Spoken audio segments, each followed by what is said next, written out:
생활 속의 천수경, 달마대사 선관법, 현대생활 불교 법요집. 저가모니 부처님의 일대기와 부처님의 가르침, 또한 부처님께서 깨달음을 얻는 깨달음의 과정과 그 요체, 과거 육부를 가르침, 또한 부처님 이후에 마가섭을 비롯한 아난종자에서 28대 달마대사까지 제가 이 책에다 다 가르침을 수록해 놨습니다. 그래서 BTN을 통해서 여러분들과 함께 살펴볼 계획입니다.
안녕하십니까. 오늘 본론으로 들어가기 전에 오늘은 이제 여러분들 그 법요집 8권 72페이지 칠성단 예불로 들어가는데요. 칠성단 예불 들어가기 전에 우리가 개송 하나 살펴보도록 하겠습니다. 합장들 하시고요. 맹종시드간이요 암자종 득촉역도세간인이여 여목 장목이 일어나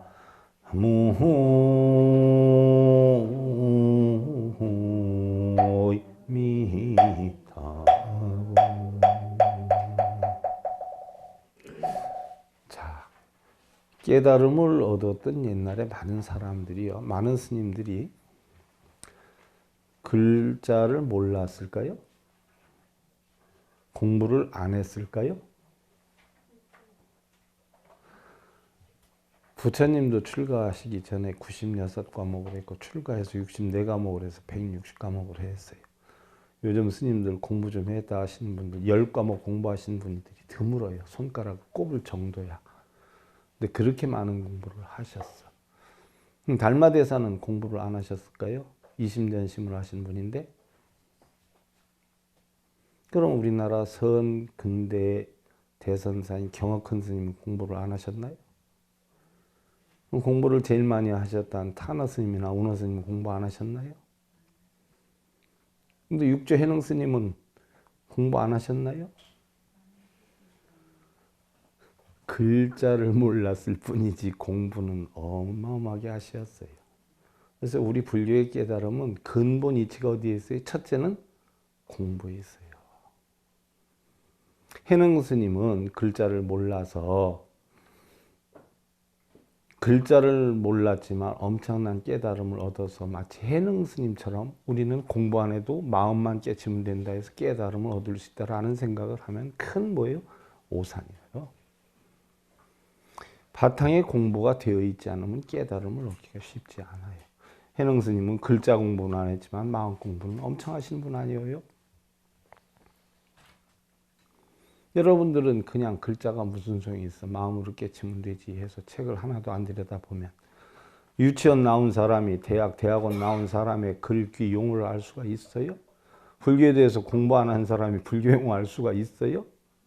공부가 바탕이 돼야 돼요. 사회에서도 선지식이 되려면 학력이 따라야 하듯이 우리 불교에서도 선지식이 되려면 불력이 따라야 돼요. 그게 바탕이 되어서 생각해서 만드는 것이지 바탕이 되어 있지 않고 만들 수가 없어요. 그럼 여기에서 맹종시드간 암자종 득촉이라. 자, 앞을 못 보는 사람들은 깨달음을 얻을 수 없을까요? 글자를 못 보니까? 요즘은 점자가 있어서 또 다 하지 않아요? 바로 앞을 못 보는 사람도 이것으로 인해서 눈을 얻게 된다. 귀를 못 듣는 사람도 이것으로 인해서 귀가 열리게 된다. 이것이 뭘까요? 진리란 말이에요. 진리. 그래서 어두운 사람이 이로써 밝음을 얻게 되나니 그러한 밝음을 얻은 자가 사람을 인도하는 것. 이거 바로 눈 가진 사람이 앞 못 보는 사람을 인도하는 것과 같느니라 라고 했어요. 그러니까 부처님은 앞을 보는 사람이에요? 못 보는 사람이에요? 보는 사람이에요. 우리 중생들은 눈은 뜨고 있지만 앞을 보는 사람이에요? 못 보는 사람이에요? 못 보는 사람이란 말이에요. 거기에서 장님이냐 아니냐 귀머거리냐 아니냐 얘기를 하는 것이지 실제로 앞 못 보는 사람을 장님이라고 하지 않아요. 지혜가 열리면 실제로 앞 못 보는 사람도 앞을 볼 줄 아는 것이고 지혜가 열리지 않으면 앞을 볼 줄 아는 사람도 결국 앞을 못 보는 사람이 되는 것이에요. 그래서 지혜만 열리면 앞을 보는 사람이 앞 못 보는 사람을 인도하는 것과 같느니라 그랬어요. 자, 여러분들 그러면 오늘은 칠성단 예불문인데요. 천체 숭배 일환으로 하늘의 복두칠성을 모신 곳이에요.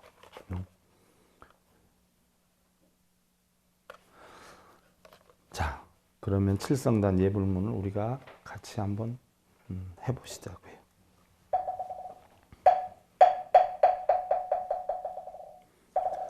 지심 기명래 금륜 목이 지성왕 열애불 지심 기명래 좌우모처 일왕 월왕 향대보살 지심 기명래 복도대성 칠원성문 주천여료 제성군중 참이대제 통성군 12궁중 대월신 질정재미성주 삼태공조작현신 와일심 규명정리 칠성사상은 원래 불교 사상이 아니었어요. 그래서 그 전에 성철 큰 스님께서 청당 큰 스님께서 총무원장 되시고 났을 때 칠성산신단을 다 없애자. 불교도 아닌데 왜 이거를 이렇게 절에다 유치를 해야 되느냐라고 거론을 했어요. 그래가지고 청담 스님이 그렇게 하겠다라고 해서 고지를 띄웠죠. 각 사찰마다. 그런데 한 군데도 없앤 곳이 없었어요. 다만 한 군데만 딱 없앴어요. 어디 없앴을까요? 성철 스님 계신 데는 칠성산신단을 없앴어요. 근데 그 외에는 청담 스님 계신 곳에서도 없앨 수가 없었어요. 왜 못 없앴을까요? 우리나라가 고려 말부터 숭욕불 정책, 또 중국에서는 폐불 정책을 써가지고 우리나라 영향을 많이 받았죠. 그래서 사찰을 다 없애고 유교도 사상을 끌어들였어요.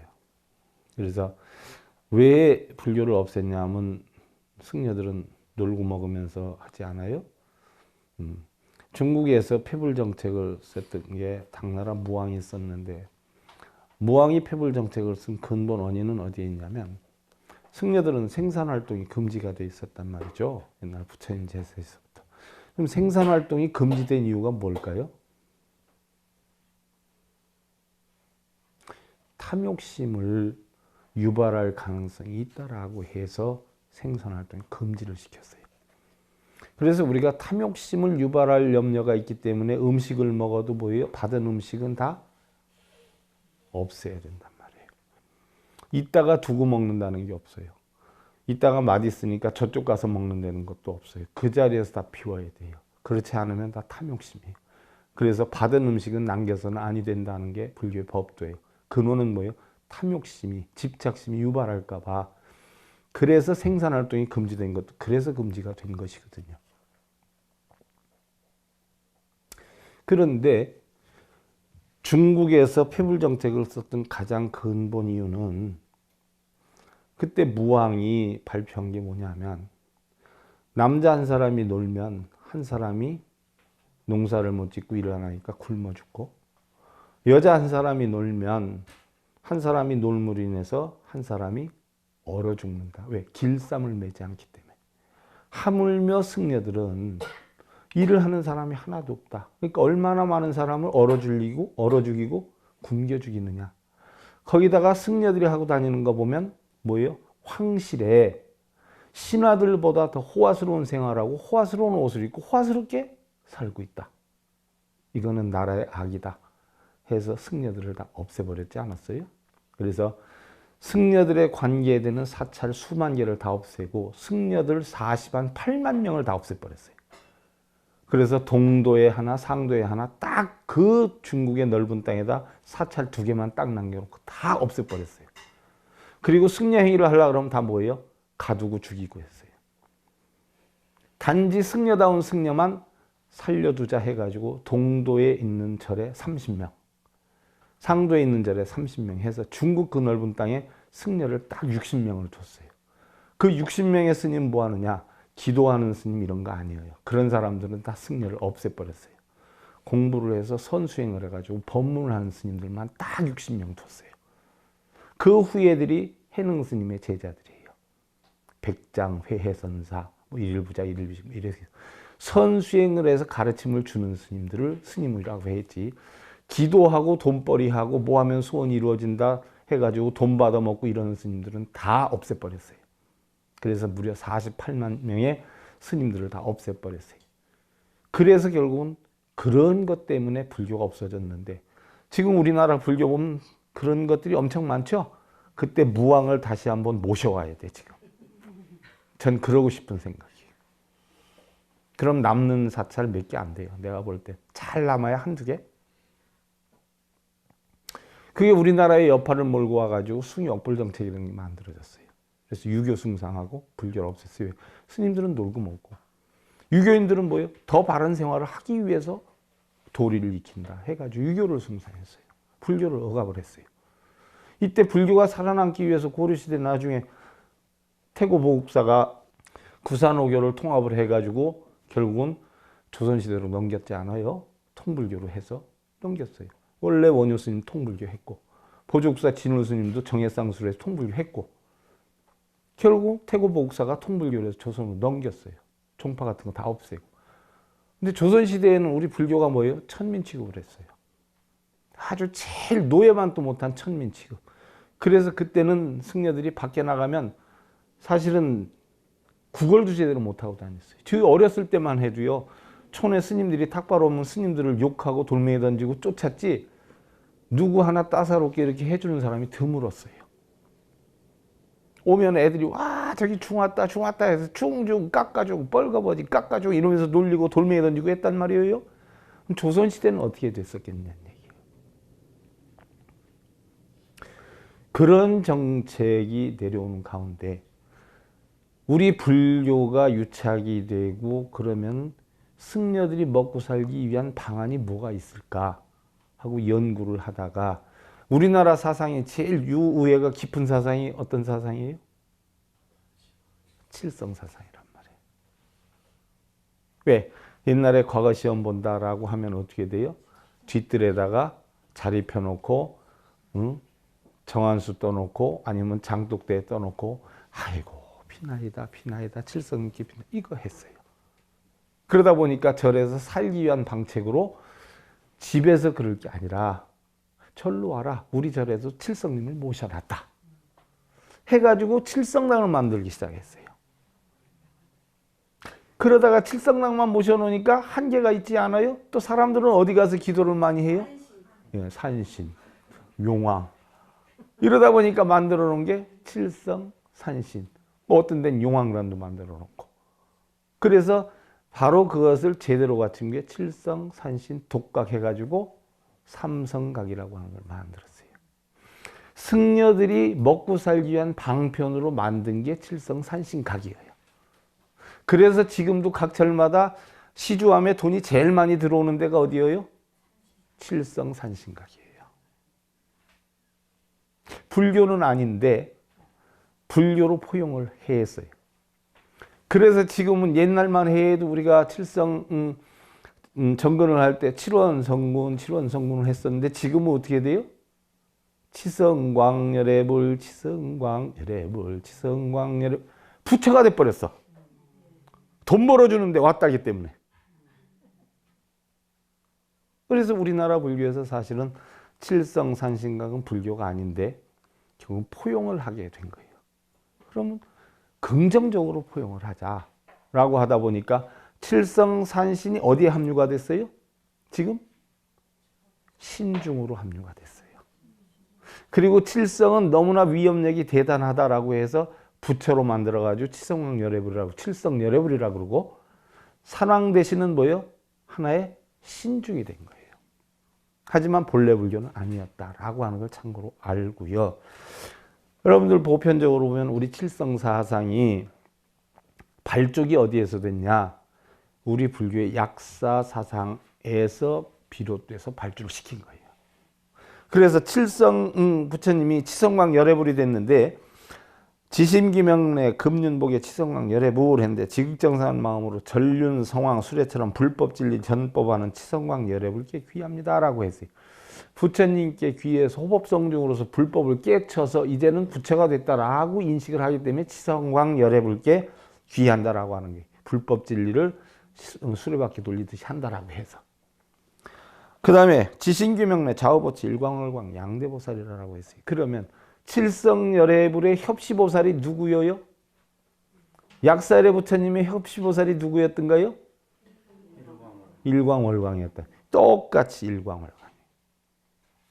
그래서 약사사상에서 비롯되었다라는. 그래서 지극정성한 마음으로 좌우를 협시하는 일광월광 큰 보살님께 귀합니다라고 했어요. 그럼 일광은 뭐라고 했어요? 진리라고 했어요. 월광은 뭐라고 했어요? 마음이다라고 했어요. 그래서 부처님의 법을 수레바퀴 돌리듯이 돌리게 하는 데는 협시보살의 힘이 굉장히 크다라고 해서 일광월광의 협시보살님께 귀합니다는 이야기예요. 그 다음에 지신규명래 북두대성 칠원성군 주천여로 재성군중 했는데, 자, 지극정성한 마음으로 북두대성 칠원성군 가지런히 빛을 밝히는 모든 성현 무리들께 귀합니다라고 했는데, 칠원성군은 어떻게 해서 칠원성군이에요? 7개의 별로 자리를 했어요. 그래서 7개의 성군으로 자리를 했다라고 칠원성군이라고 그래요. 그럼 7개의 별이 전부 어떻게 돼요? 제각각 이름이 있고 하는 일이 있지 않아요? 근데 전체적으로는 뭐예요? 칠원성군이 하는 일은 구제초복이에요. 재앙을 없애고 복을 갈구하는 거. 자손 만들기예요. 여러분들 법의 집에 보면 바로 칠성 불공기도를 칠성된 불공기도를 보면 그 7별들의 이치를 다 설해놨어요. 그래서 7개의 별 가운데 무엇은 자손만동, 무엇은 업장소멸, 무엇은 뭐 소원성취 이렇게 해서 만들어 놓은 거예요. 여러분 실제로 7개 별이 그런 걸 이루어 주나요? 후세의 사람들이 그 명목을 붙여서 만든 거예요. 왜 만들었을까요? 그런 걸 선호하는 사람들이 많다 보니까. 그런 이유가 붙어야지 시주를 잘하니까.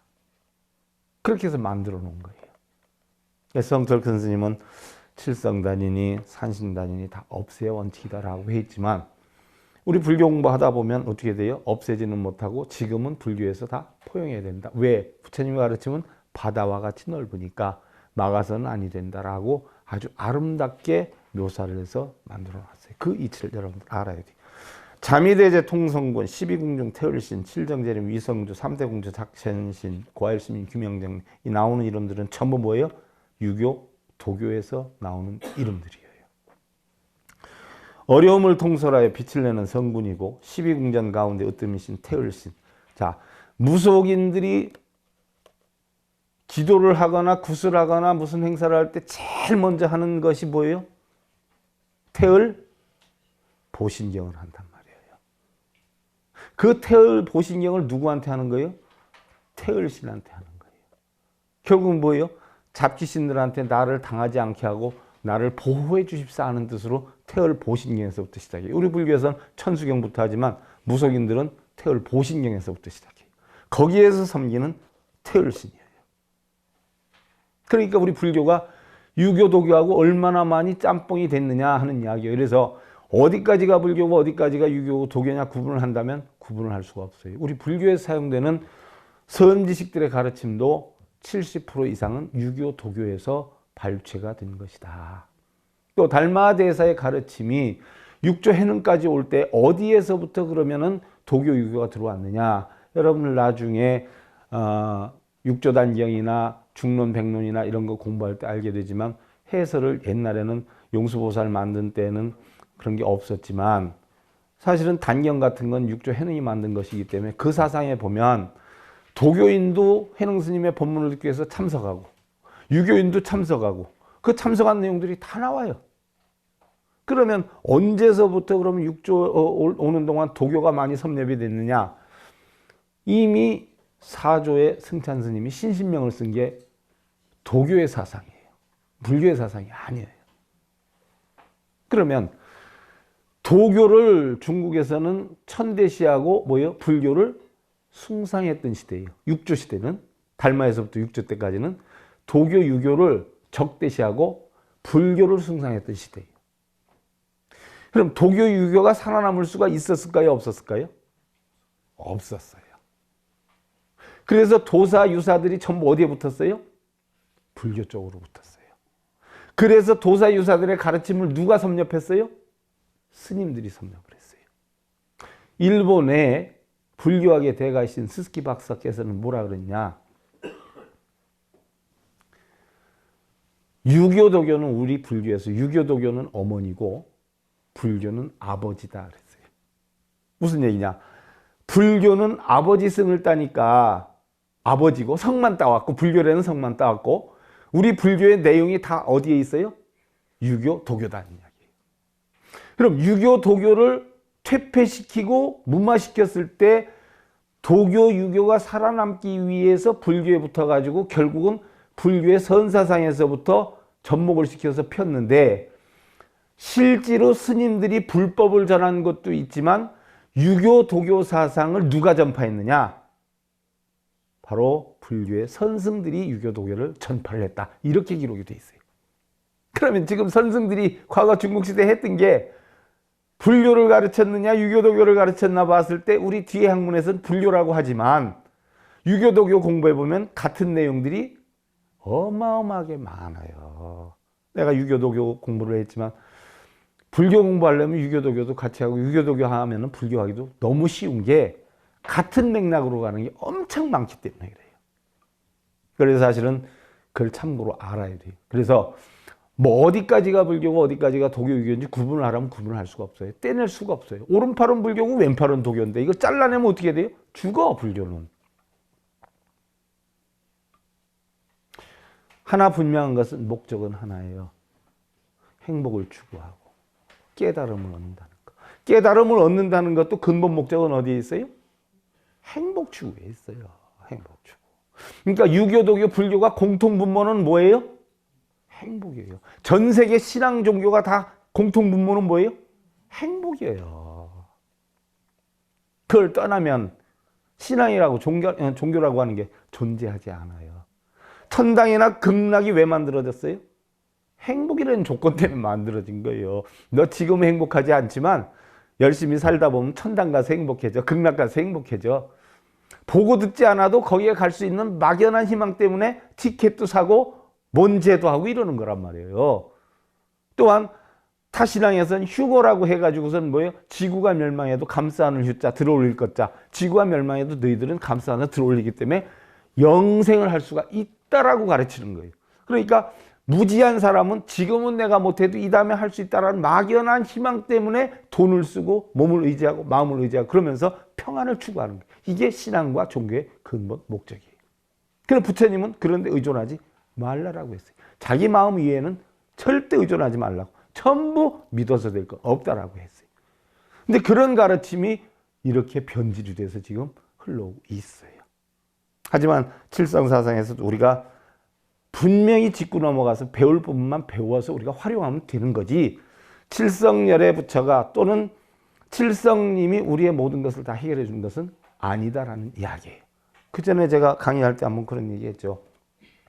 어떤 스님이 탁발을 갔는데 그 부잣집에 있는 양반이 뭐 마하바냐바라밀다 스님이 계속 하니까 이렇게 쳐다보고 팽 하고 돌아눕는다라고 했어요. 그래서 반야신경이 다 끝나도 쳐다도 안 보니까 스님이 은근히 뿔딱지가 나. 그러니까 가나봐라 가나봐라 가나봐라 가나봐라 가나봐라 하니까 그 양반이 이렇게 쳐다보다 다시 팽 돌아눕더니 주나봐라 주나봐라 주나봐라 했다. 어떤 사람이 지나가다 스님이 경을 거 보고 참 듣기 좋거든. 운 눌러서 해봐. 가나봐라 가나봐라 가나봐라 가나봐라 가나봐라 가나봐라. 얼마나 멋있으니까 저 스님 경하는 거 보니까 굉장히 경쾌하고 어떻게 돼요? 쉬워. 그러니까 지집 아들 과거 시험 보는데 칠성당에다가 맹수 떠놓고 그때부터 뭘 빌어? 절하면서 가나봐라 가나봐라 칠성님 그저 가나봐라 했는데 그 아들이 합격됐어 떨어졌어? 합격됐단 말이야. 그러니까 그 사람을 아는 사람은 과거 볼 때마다 전부 뭔 경전을 해? 가나봐라 그걸 한단 말이야. 그거하고 똑같은 기요. 금강경하고 법화경 하는 사람도 똑같아. 영문도 모르고.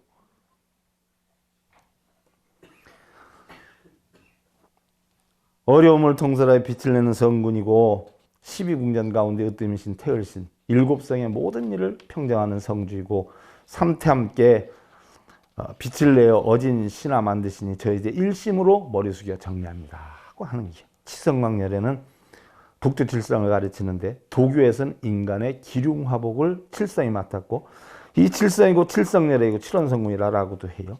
원래 불교는 아니었지만 훗날 불교에 포용된 사상이다. 제가 다 설명드린 거. 일광월광 양대보살이라 약사일의 사상에 나오는 해와 달의 사상이고, 즉 진리를 뜻하는 일광보살, 마음을 뜻하는 월광보살과 맥락을 같이 하는 사상이요 보살이다. 자, 우리는 흔히들 돌아올 수 없는 길을 가고 있어요. 우리는 두 번 다시 오지 않는, 재방송이 되지 않는 삶을 살고 있어. 그런데 마치 언제라도 쉽게 돌아올 듯이 가볍게 가고 있는 경우는 적지는 않다. 대충 사는 사람들한테 하는 이야기야. 다시 우리는 돌아올 수 없는 길을 가는데 최선을 다 안 하고 얼렁뚱땅 대충 잠자면서 먹으면서 이렇게 살아. 이 길로 가는 것이 맞는지, 정녕 이 사람과 함께 해도 괜찮은 건지 우리는 세심하게 생각해 봐야 하는데도 기분에 따라서 움직이는 경우도 적지 않다. 다시는 돌아올 수가 없는 길인데도. 자, 여러분들 생각해봐. 최선을 다하고 살아왔어요? 그럼 앞으로는 최선을 다할 것인가? 오늘 일을 하다가 힘들면 내일 하지, 모레 하지. 꿈 깨세요? 내일이 있는 걸 어떻게 보장을 해? 모레가 있는 걸 어떻게 보장하냐고? 나에겐 내일이 없어요. 나에게는 오직 오늘뿐이야. 그런 삶으로 살아. 설령 내일 눈을 뜬다라고 해도 결국은 뭐예요? 또 다른 오늘이에요. 내일이 아니야. 또 다른 오늘이야. 매일매일 바뀌어요. 우리는 매일매일 새로 태어나고 있는 거예요. 하루 태어나서 우리 인생의 끝은 하루가 마지막이에요. 내가 오늘 주어진 여건, 주어진 시간, 주어진 일, 할 수 있는 모든 여건을 최선을 다해서 하고 결과는 뭐예요? 말없이 기다리는 삶을 살아야 돼. 목표는 같대. 목적을 갖는 삶을 살아서는 안 돼. 무슨 얘기인 줄 알아요? 목적을 가지면 번뇌가 일어나. 근데 목표를 가지면 목적이 없으면 번뇌가 일어나지 않아요. 내가 세상 없어도 저것까지 가겠다. 가야지 내가 되지 못 가면 안 된다. 하는 마음으로 갈 수는 있어도 못 왔다라고 해서 한탄하면 안 돼. 가다가 중지하면 아니 간 것보다 낫고 또 자기 목표에 이르지는 못했어도 자기가 목표를 향해서 갔다는 그 자체에 만족을 느끼는 삶. 최선을 다하는 삶. 우리는 오늘이 최초의 날이고 최후의 날이에요. 그런 삶을 살아야 한다는 이야기예요. 무슨 얘기인 줄 아시겠죠?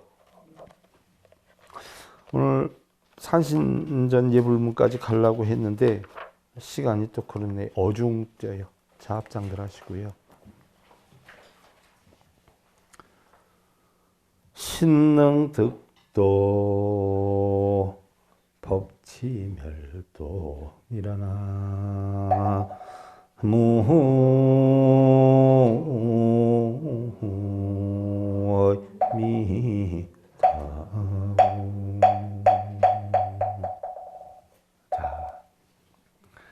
여러분들이 지금 여기에 서 있어요. 일로 가면 진리의 길이야. 일로 가면 탐욕의 길이야. 여러분들은 어느 길로 가고 싶어요? 이 길로 가고 싶은데 대부분 번뇌가 생기는 건 어디로 가서 생겨요? 이리로 가서 생겨요. 이리로 가면 번뇌망상이 안 생겨요. 이리로 가면 문제가 생겨요. 그래서 신능득도, 진리의 믿음은 능히 밝은 도를 얻게 하고 바른 법은 일체의 고통과 액난을 없애니라라고 했어. 그럼 여러분들이 고통과 액난을 겪고 있는 것은 바른 법대로 가고 있다는 거예요? 잘못 가고 있다는 거예요? 잘못 가고 있다는 거예요. 걱정, 근심, 번뇌 속에 사는 분들 잘 생각해봐. 내가 잘 가고 있는 길인가? 잘못 가고 있는 길인가? 어차피 우리 인생 뻔하잖아요. 지금 열심히 가고 있어. 고향 앞으로. 행복하게 가고 불행하고 가는 것은 바로 자기의 마음에 딸려 있어. 누가 시켜서 가는 거 아니에요. 번뇌하는 것도 자기 마음, 행복함 느끼는 것도 자기 마음. 자기 마음을 어떻게 다스리냐에 따라서 고통스럽게 사느냐 행복하게 사느냐가 달려 있어. 여러분들의 몫이야. 저는 여러분들 행복하게 살기를 바라는 뜻에서 맨날 이렇게 떠들고 살아. 제발 다들 행복하시 기원 드리면서요. 불교화학개론 6권에서 12권 제103회차 서일봉이었습니다. 감사드립니다.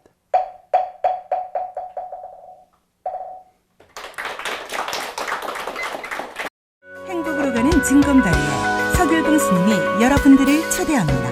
SIB 불교교육대학에서는 더 듣다, 생활 속의 천수경, 달마대사 성관법,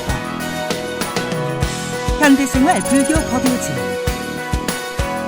불교학개론, 성찰스님 백일 법문 등을 비롯한 다른 불법, 다른 진리, 서길봉 스님의 SIB 불교교육대학.